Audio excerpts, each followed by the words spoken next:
everyone, it's Ashley and I'm back with a perfume review. So it's been a while since I've done a perfume review, but it is definitely one of my first loves, so I thought I'd get back to my roots here a little bit and do some perfume reviews again. And the first one that I had to start out with was definitely one of my favorites this winter, and that is Lolita Lempicka's signature fragrance. So it's just Lolita Lempicka by Lolita Lempicka. So this is actually a really gorgeous bottle. It is a discontinued fragrance, but you can still find it at places like Ross. I found this bottle for $11, which is definitely a steal. So the bottle is gorgeous, which definitely makes it, you know, something that you'd want to own anyway, but the fragrance itself is beautiful as well, so I'm definitely excited to share it with you. So the notes list for this one is a bit extensive, and it has some very, very interesting notes.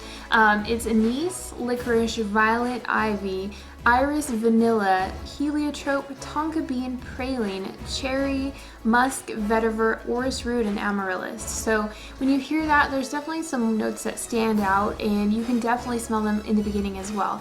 The opening of the fragrance definitely has that very strong spicy sweetness that you get with the anise and the licorice. Anise is a spice, so it gives you kind of that baking spice feel, but the licorice is definitely the strongest note in this perfume. But not obnoxiously so. I'm not usually a fan of the smell of licorice, but in this case it definitely won me over.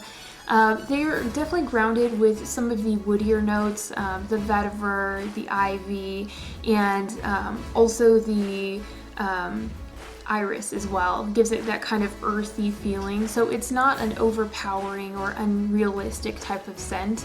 The cherries definitely is in there as well.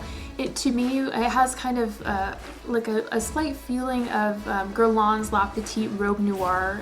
That's one of my favorites, but that one has more of like a spicy or bubbly type of scent. This is more like the calm, relaxed, you know, elegant ladylike kind of version of that. So there is definitely a very strong powderiness to it, which could come from the violet and the iris as well. It kind of softens it down and makes it feel, you know, more elegant and wearable, especially for, you know, daytime wear.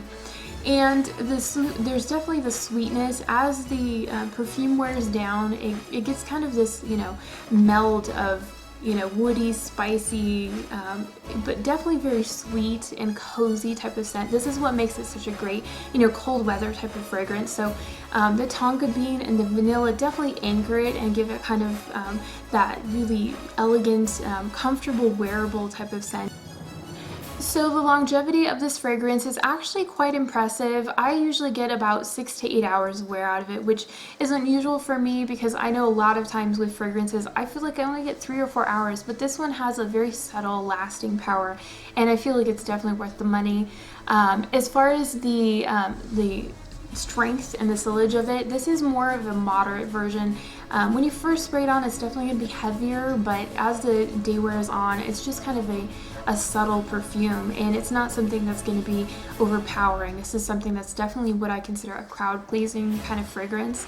And this is definitely a, you know, a cold weather shiner. It basically does really beautifully in cold weather months, but you could wear it year-round if you prefer.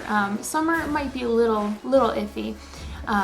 But overall, I think you could probably get away with it if you were careful.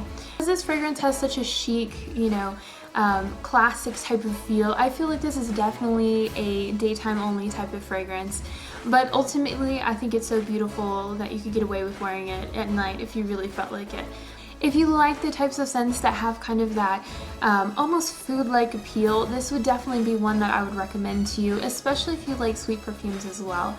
But I would highly recommend this one. The price point is amazing on it, and the bottle is beautiful, and the scent is just gorgeous and classic and, you know, very, very wearable. So this would definitely be a high recommendation from me. And if you guys have any questions about the perfume, feel free to leave a comment down below. And if you like this video, please like and subscribe, and I'll see you guys later. Bye!